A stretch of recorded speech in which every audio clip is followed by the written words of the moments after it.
Hi guys, thanks for enrolling in my course that is how to start a successful fashion designing and styling career. Well, my name is Mubashir Ishaq and I have divided this course into 5 sections so I can explain you briefly about fashion designing and styling. Well, in the first section I'm going to teach you how to become a fashion designer, and the lectures are fashion design skills, decide your interest in fashion, assess your skills and personality, setting yourself up, and fashion portfolio. And guys, in the next section, you are going to learn how to be stylish.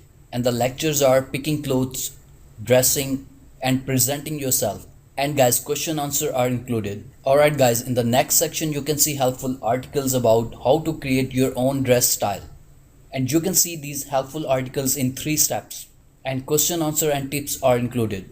Alright, let me go ahead to the next section, that is how to be a fashion icon.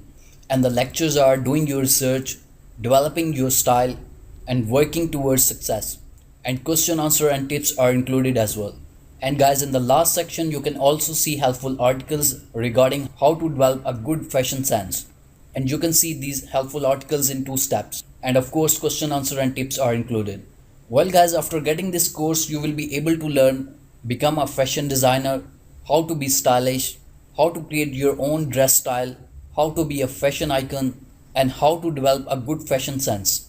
Well guys, if you really want to start your career in fashion designing and styling, then this is the right time to get this course. And I can assure you, in this course you will get everything that you are looking for about fashion designing. So let's get started.